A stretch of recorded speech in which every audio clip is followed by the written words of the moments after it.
चलिए, आज का यह वीडियो क्लास 10 के उन छात्रों के लिए है जो 2025 में एग्जाम देने वाले हैं। ये मॉडल पेपर है और ये मॉडल पेपर इंटरनेट पर उपलब्ध है, यानी कि जो सरकारी, जो इसे कहते हैं मॉडल पेपर, वो सरकारी मॉडल पेपर है जो कि नेट से डाउनलोड किया गया है और यहाँ पे आप पूरा डिटेल्स पढ़ भी सकते हैं। ये 6 तारीख को ही अपलोड कर दिया गया है मॉडल पेपर।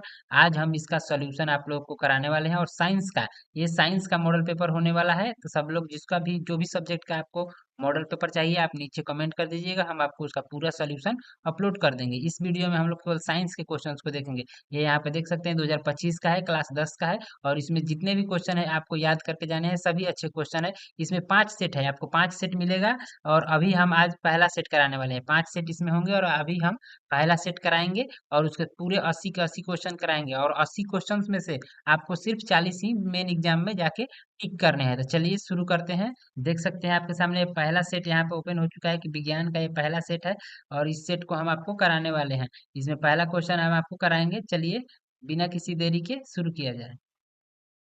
इस सेट का पहला क्वेश्चन आपके सामने यहाँ पे है। पहले क्वेश्चन में दिया है कि किसी प्रकाश स्रोत के सामने एक रुकावट रख देने पर क्या बनता है। मतलब कि जब कोई प्रकाश आ रहा है, उसके सामने कुछ अगर वस्तु आ जाएगी तो उसके विपरीत दिशा में उसकी छाया बनेगी। तो इसका सही आंसर हो जाएगा छाया। साइज थोड़ा सा कम करने दीजिए और इस वाले क्वेश्चन का सही आंसर हो जाएगा ऑप्शन नंबर है छाया। छाया दो प्रकार का होता है, एक होता है प्रधान छाया और दूसरा होता है उपछाया। आपको एक क्वेश्चन से हम 5 क्वेश्चन बताएंगे, आपको बस सिर्फ वीडियो देख के अपना रिवाइज करके जाना है एग्जाम देने।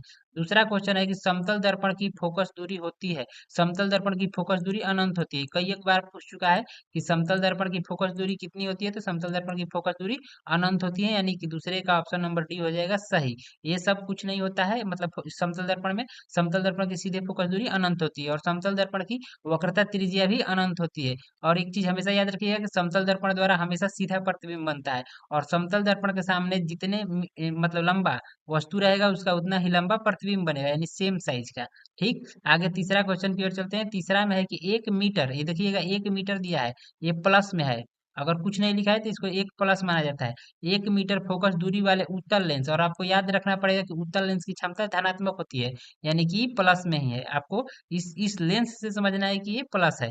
1 मीटर फोकस दूरी वाले उत्तल लेंस, यानी उत्तल लेंस के बारे में कह रहा है कि क्षमता होगी, तो उत्तल लेंस की पहले तो आपको याद रखना है क्षमता धनात्मक होती है और जब इसकी फोकस दूरी एक है तो क्षमता भी एक ही होगी, यानी ऑप्शन नंबर इसका सी, यानी कि एक डायऑप्टर आंसर हो जाएगा। यहाँ से एक और क्वेश्चन आपको देखने को मिल सकता है कि कहेगा कि लेंस की क्षमता का ऐसा ही मात्रक, लेंस की क्षमता का ऐसा ही मात्रक क्या होता है, तो वो हो जाएगा डायऑप्टर, यानी कि इसे डी से लिखा जाता है। आगे है 4 नंबर में कि, एक सेकेंड साइज को, 4 नंबर में है कि निम्नलिखित में से किस लेंस को अपसारी अपसारी लेंस कहा जाता है। अपसारी लेंस किसे कहा जाता है, तो उत्तल लेंस को अभिसारी लेंस कहते हैं, यानी कि जो ये पहला है ये अगर अभिसारी रहता तब ये सही होता है, लेकिन यहाँ पे पूछा है अपसारी, तो अपसारी लेंस कहते हैं अवतल लेंस, अवतल लेंस को अपसारी लेंस कहते हैं। 2 नंबर में क्वेश्चन पूछता है कि अवतल लेंस को ही अपसारी लेंस क्यों कहते हैं, तो इसका सही आंसर हो जाएगा क्योंकि अवतल लेंस किरणों को फैलाता है, फैलाएगा तो अपसारी कहलाएगा, यानी कि इसका सही आंसर हो जाएगा ऑप्शन नंबर बी, 4 का बी। पांचवा है कि प्रकाश की चाल विभिन्न माध्यमों में होती है, मतलब प्रकाश की चाल अलग अलग माध्यमों में क्या होती है, तो अलग अलग माध्यमों में इसकी चाल अलग अलग होती है, यानी कि ऑप्शन नंबर ए इसका हो जाएगा पांचवा का सही। छठवें क्वेश्चन की ओर हम लोग चलते हैं।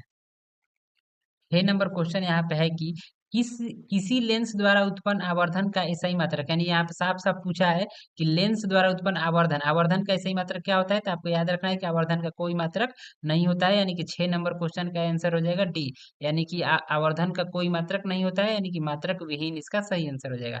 7 नंबर में है कि निम्नलिखित में से किसका अपवर्तनांक सबसे अधिक होता है, तो आपको याद रखना है हीरे का अपवर्तनांक सबसे अधिक होता है और हीरे का अपवर्तनांक पूछता भी है कि कितना होता है, तो 2.42 इसका अपवर्तनांक होता है। इसको आप लोगों को 7वां क्वेश्चन को अच्छे से याद रखना है। आगे है 8 नंबर में कि एक अभिसारी लेंस बनाता है, एक अभिसारी लेंस क्या बनाता है, तो कभी कभी आभासी तो कभी कभी वास्तविक बनाता है, यानी कि पूछ रहा है एक अभिसारी लेंस, और आपके मन में चलना चाहिए एक अभिसारी लेंस होता कौन है, तो उत्तल लेंस, उत्तल लेंस को अभिसारी लेंस कहते हैं और उत्तल लेंस में आभासी और वास्तविक, आभासी और वास्तविक दोनों प्रतिबिंब बनता है, इसलिए 8वां का सही आंसर हो जाएगा सी। ये क्वेश्चन थोड़ा सा घुमा के दिया है, इसको अच्छे से समझना है। 8 का हो जाएगा सी।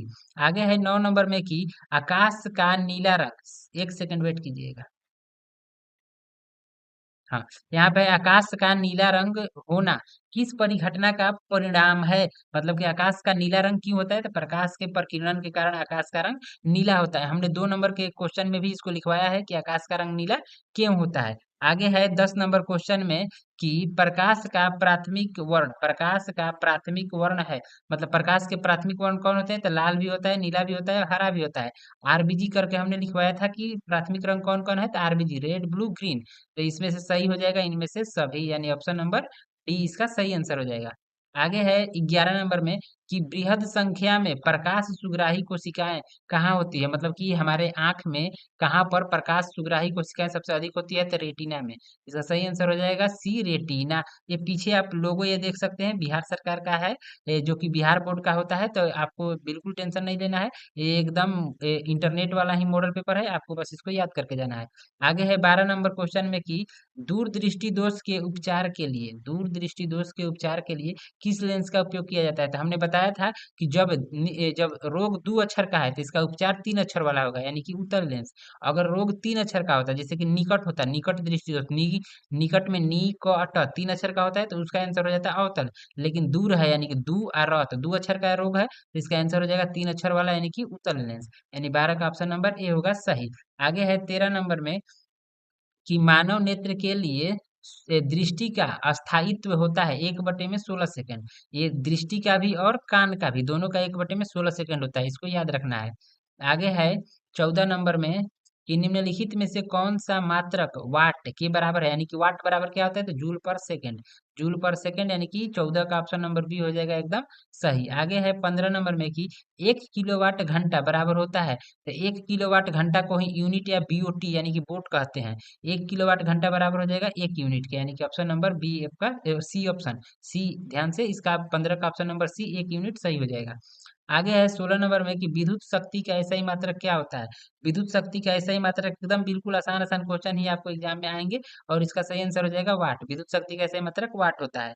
आगे है 17 नंबर में कि 1 किलोवाट बराबर होता है 1 किलोवाट घंटा। 1 किलोवाट घंटा किसके बराबर होता है? तो 3.6 × 10⁻6 जूल। 3.6 × 10⁻6 जूल के बराबर ये होता है, यानी कि 17 का ऑप्शन नंबर सी हो जाएगा सही। 18 नंबर क्वेश्चन है, यहाँ से हटा रहे हैं, दिखेगा। 18 नंबर में है कि दाएं हाथ के अंगूठे का नियम निम्नलिखित में से किसने प्रतिपादित किया था? तो सबको पता है कि मैक्सवेल का दक्षिण हस्त नियम था। मैक्सवेल का दक्षिण हस्त नियम मैक्सवेल ने ही दिया था, यानी कि आपको 18 का ऑप्शन नंबर हो जाएगा ए। 18 का ए हो जाएगा सही। उसके बाद वहीं से पूछ दे कि आइंस्टीन का नियम क्या था? तो ई बराबर एम सी स्क्वायर आइंस्टीन का नियम था। ई बराबर एम सी स्क्वायर। और पूछते फ्लेमिंग ने क्या दिया था? तो फ्लेमिंग ने बायां हाथ का नियम दिया था, यानी फ्लेमिंग का बाम हस्त नियम था। और ऑस्टेड ने विद्युत धारा का चुंबकीय प्रयोग किया था, ऑस्टेड ने। यहाँ पर लेकिन पूछा है कि दाएं हाथ का अंगूठा नियम, तो मैक्सवेल इसका हो जाएगा सही आंसर। आगे है 19 में कि विद्युत फ्यूज विद्युत धारा किस सिद्धांत पर कार्य करता है? तो विद्युत फ्यूज विद्युत धारा के ऊष्मीय सिद्धांत पर कार्य करता है, यानी 19 का ऑप्शन नंबर हो जाएगा सी। यानी कि जब फ्यूज गर्म होता है तो वो टूट जाता है, यानी कि विद्युत फ्यूज विद्युत धारा के ऊष्मीय प्रभाव पर काम करता है। ये सब क्वेश्चन आपको देख के जाने हैं। आगे है 19 नंबर क्वेश्चन, 19 तो हो गया। 20 नंबर में कि 1 मेगा एम्पियर बराबर होता है, यानी कि 1 MA बराबर होता है, यानी इसका मान कितना होता है? तो इसका मान आपको याद रखना है, इसका मान हो जाता है 10⁻⁶ एम्पियर, यानी ऑप्शन नंबर डी इसका हो जाएगा एकदम सही। आगे है 21, प्रतिरोध का मान बढ़ाने के लिए प्रतिरोधों को जोड़ा जाना चाहिए। मतलब कि अगर हमको प्रतिरोध अधिक प्राप्त करना है तो उसे किस क्रम में जोड़ना चाहिए? तो इसका सही आंसर हो जाएगा श्रेणी क्रम। श्रेणी क्रम में हमें अधिक से अधिक प्रतिरोध प्राप्त होता है, वहीं पार्श्व क्रम में हमें अधिक से कम प्रतिरोध प्राप्त होता है। तो इसका सही आंसर हो जाएगा ए। अगर अधिक हमको मान बढ़ाना है तो श्रेणी क्रम में जोड़ना पड़ेगा। आगे है 22 नंबर में कि इलेक्ट्रिक हीटर की कुंडली बनाने में किस पदार्थ का प्रयोग किया जाता है? बहुत बार ये क्वेश्चन पूछ चुका है, और इसका सही आंसर हो जाएगा नाइक्रोम, यानी ऑप्शन नंबर सी इसका हो जाएगा एकदम सही आंसर।